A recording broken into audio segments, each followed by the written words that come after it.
You know, a lot of people have trouble being optimistic when they're reaching for their goals. They may get discouraged. A big reason that happens is you're looking at this goal you're trying to accomplish. This is a trophy. I know you're thinking, oh man, Brandon's such a good artist. You're looking at the trophy, you're seeing it, but you ain't got it. And you're so far away from it that it can be discouraging. I think we've all felt that way. Or you see other people with the things you want and you see how far you are away from it. And that can be discouraging. What I want you to do is to not look at the goal. Some people tell you to visualize your goal, all that stuff. You can, but I feel like sometimes that can reinforce the fact that you don't have it. What you need to do is look at the action that will get you that goal. List them out. For example, let's say you want to get in great shape. What are the things you have to do? Okay, you have to hit below a certain number of calories each day. You probably have to burn a certain number of calories each day, right? You got to be burning more calories than you consume. You probably got to get enough sleep. You'll have a list of things that if you did them, it wouldn't be a question if you accomplish your goals or not. You know you would accomplish those goals. So you want to find out what those things are and list them out and then focus on them exclusively. Only focus on those things. And what's going to happen is you'll be more excited if you look at them each day. Each day, you want to have a list of actions that if you perform them every day, you would accomplish the goals and only focus on those things.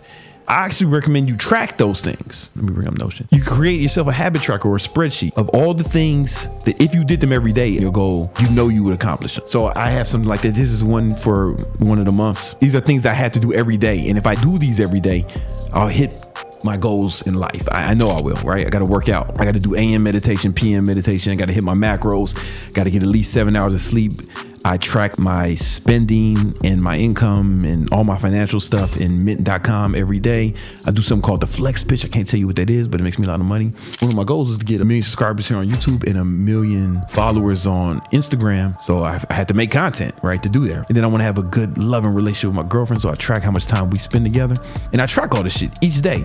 I know if I do all these things, I'll hit my goals. I won't have to worry about it. And I just make sure I hit them every day. And you can see at the end of the month, boom, I worked out 87% of the time. And if you count rest days or whatever, that's about how much you should work out. I did my AM meditation 96% of the time. That's pretty good. I did my PM meditation 96% of the time. I tracked my macros every day. Didn't mess that up once. That's why I'm so much more ripped than you. I track my finances diligently. I don't fuck around with that.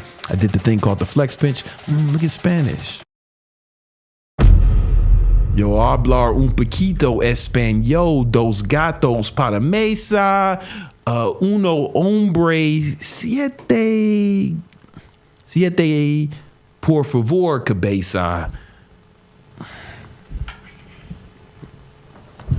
Ejercicio, right? So it's like my Spanish needs a little bit of work, but you can see why, because I only practice fucking 12% of the time.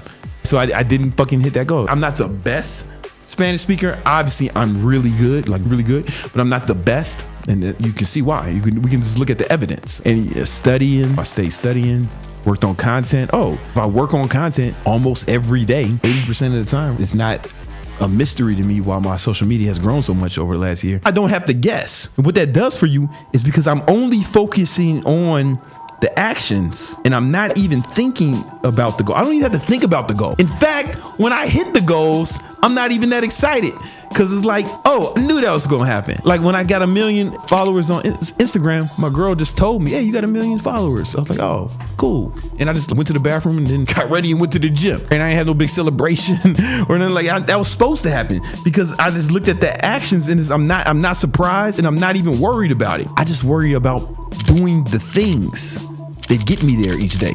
So here's the thing. If I look at my habit tracker, if I make most of this stuff blue almost every day, I'm just worried about making today a victory. As long as today's a victory, then every day can be victorious. If you're thinking about the actual goal, it does two things. One, even if you do hit it, you're kind of telling yourself you're not going to be happy until you hit it. But because I'm focused on the actions, I can be happy today. Every time I cross one of those things off the list, I'm like, yeah, I'm getting that much closer to my goals. And what that does is, one, it makes sure that you actually fucking hit the goal, but also you feel better along the way. In fact, you get more positive as time goes on because you're not even worried about the results. You know the results will take care of themselves. And what's important is to put that stuff in your calendar. I have a video on it. You got to watch that video to make sure you put this stuff in your calendar to ensure that it happens. Focus on the actions, the results will take care of themselves, and you'll be a lot happier along the way, and you're way more likely to actually accomplish the goal.